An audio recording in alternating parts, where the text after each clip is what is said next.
Viewers আর mobile হসপিটালে স্বাগত জানাচ্ছি। আজকে তোমাদেরকে দেখাবো Infinix hot 12i display light সমস্যার সমাধান। তো এই সেটটি ডিসপ্লেতে যদি লাইট না আসে কীভাবে সমাধান করতে হয় এই ভিডিওর মাধ্যমে তোমাদের সামনে আমি তুলে ধরবো। তো চলো সিস্টেমেটিক ডায়াগ্রামে চলে যাই। সিস্টেমেটিক ডায়াগ্রামের মাধ্যমে তোমাদের সামনে আমি এটা ফল্টটা ফাইন্ডিং করে দেখাবো এবং কোথায় থেকে কীভাবে সমাধান করতে হয় সেটাও ক্লিয়ার করে তোমাদের সামনে তুলে ধরবো। তো চলো আমরা বোর্ডে চলে যাচ্ছি। তো এই বোর্ডের যে ট্র্যাকগুলো দেখতে পাচ্ছ এবং এই লাইট আইসিটি একটু মনোযোগ সহকারে দেখবে যে কানেকশনগুলো কোথায় থেকে কীভাবে যাচ্ছে, যে কালারিং যে লেয়ারগুলো তোমরা দেখতে পাচ্ছ। তো লেয়ারের দেখো এই মোট দুটো যে লেয়ার মেন লেয়ার এসছে যে ডিসপ্লে কানেক্টরে, তো কোথায় থেকে আসছে সেটা একটু ক্লিয়ার করে আমি জুম করে দেখানোর চেষ্টা করছি তোমাদেরকে। তো মূলত দেখতে পাচ্ছ এখানে যে আমাদের যে লাইট আইসিকে পরিচালনা করার জন্য মেন ভোল্টেজ যেটা লাগে সেটা হচ্ছে ভিপিএস পাওয়ার। তো ভিপিএস পাওয়ার যে ভোল্টেজটি সে মেন পাওয়ার যেটাকে বলা হয় সে ভোল্টেজ 3.7 থেকে 4.2 এর মধ্যে আসে। তো এই যে দেখতে পাচ্ছ পাওয়ার আইসি, সেই পাওয়ার আইসি থেকে যে লাল ট্র্যাকের সেই ট্র্যাকের মেন ভোল্টেজটা আমাদের চলে আসছে কোথায়, লাইট আইসিতে। তো এই ট্র্যাকটাকে আমরা ধরে দেখব। তো এই দেখো এইখানে যে ট্র্যাকটা আমি তীরের মাধ্যমে তোমাদেরকে দেখানোর চেষ্টা করছি, এই ট্র্যাকটা আমাদের পাওয়ার আইসি থেকে মেন ভোল্টেজটা আসলো। তো মেন ভোল্টেজটা আসার পরে লাইট আইসির নিচ দিকের বাম্পারের নিচ দিকের 1 নম্বর পিনে এসে ঢুকলো এবং এইখান থেকেই আরেকটা দেখো বুস্ট কয়েলের দিকে ইন হলো, মানে বুস্ট কয়েল একটি এখানে আছে, বুস্ট কয়েলের ইন হয়ে অপর প্রান্ত দিয়ে আউট হয়ে এটাকে বুস্টিং করে ভোল্টেজটা আবার আমাদের লাইট আইসির বাম্পারের ওপরকার পিনে এসে ঢুকলো। মানে বাম সাইডের 3টি পিন আছে, 3টি পিনের মধ্যে 1 নম্বর এবং 3 নম্বর পিনে আমাদের ভিপিএস পাওয়ারটা এসে প্রবেশ করলো। তো এইখানে আমাদের মেন ভোল্টেজটি চেক করব এবং বুস্ট কয়েলটিও ঠিক আছে কিনা দেখে নিব, যে ভোল্টেজটা বুস্টিং করতে পারছে কিনা এটা দেখে নিতে হবে এখানে। তো এটার আমাদের কাজ শেষ। এরপরে আমাদেরকে যে কাজটা করতে হবে, তারপরে এই ভোল্টেজটা মাপার পরে আমাদেরকে সিপিইউ আইসি থেকে একটা দেখো বেগুনি কালারের যে ট্র্যাকটি আছে, এই বেগুনি কালারের ট্র্যাকের মাধ্যম দিয়ে একটা পিএমও ভোল্টেজ আসছে। এই ভোল্টেজটা হচ্ছে সিপিইউ সিগন্যালের।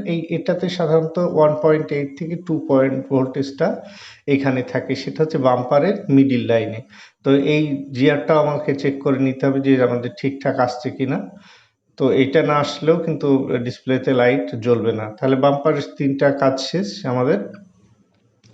এখন এই 3টা ট্র্যাক মাপার পরে আমাদেরকে আবার ডান সাইডে যেতে হবে, যে এবার ডান সাইডে যে 3টি ট্র্যাক আছে 3টি ট্র্যাকের মধ্যে আমাদের যে ডিসপ্লে যে কানেক্টর আছে সেই কানেক্টরের যে দুটো ভোল্টেজ আসছে সেই ভোল্টেজ দুটোর নাম হচ্ছে অ্যাথোড এবং ক্যাথোড।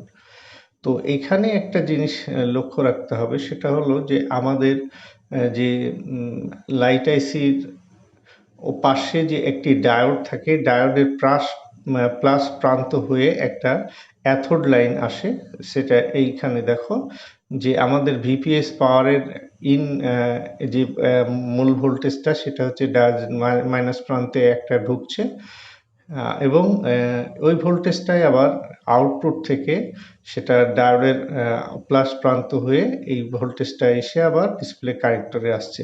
তো ডায়োডের যে ইনপুট আউটপুটের মাইনাস এবং মাইনাস প্রান্তে যে ভোল্টেজটি থাকবে সাধারণত যদি 3.7 থাকে, তাহলে প্লাস প্রান্ত অপর প্রান্তে একটু ভোল্টেজটা ড্রপ হবে, সেটা হচ্ছে 2-1 পয়েন্ট কম হবে। তো এই কানেকশানটা এসে আমাদের ডিসপ্লে কানেক্টরে ঢুকলো। তো এটা চলে গেল। আবার যে ডিসপ্লে যে আইসি আছে, ডিসপ্লে আইসি থেকে 4 নম্বর ডান পাশের যে আরেকটি ট্র্যাক আছে সেটা হচ্ছে 6 নম্বর ট্র্যাকটি। ওই 6 নম্বর লেগ থেকে আরেকটা কানেকশান আসছে, সেটা হচ্ছে ক্যাথোড লাইন। এই ক্যাথোড ভোল্টেজটাও আমাদের এখানে আসছে। তাহলে ডিসপ্লে কানেক্টরে আমাদের কয়টা কানেকশন আসলো, ক্যাথোড এবং অ্যাথোড। অ্যাথোড লাইনটা আসে হচ্ছে ডায়োড থেকে এবং ক্যাথোড লাইনটা আসে ডিসপ্লে আইসি 6 নম্বর পিন থেকে। এখানে দুটো ডিসপ্লে কানেক্টর এসে ভোল্টেজ দুটো প্রবেশ করলো। তো এই ভোল্টেজ দুটোও আমাকে চেক করে নিতে হবে ঠিকঠাক আছে কিনা। তাছাড়াও ডিসপ্লে আইসির আশেপাশে যে কম্পোনেন্ট থাকে ছোট ছোট, সেই কম্পোনেন্টগুলোকে আমাকে রেজিস্টার, বুস্ট কয়েল, এগুলো আমাদেরকে খুব লক্ষ্য করে দেখতে হবে যে ঠিকঠাক আছে কিনা, কারণ এই ছোট ছোট কম্পোনেন্টগুলো খুব গুরুত্বপূর্ণ কাজ করে থাকে। যেমন বুস্ট কয়েল, ওখানে রেজিস্টার আছে এবং অনেক সময় ক্যাপাসিটরগুলো শর্ট হয়ে লাইন বন্ধ হয়ে যায়, সেক্ষেত্রে দেখতে হবে যে কোনো শর্ট আছে কিনা।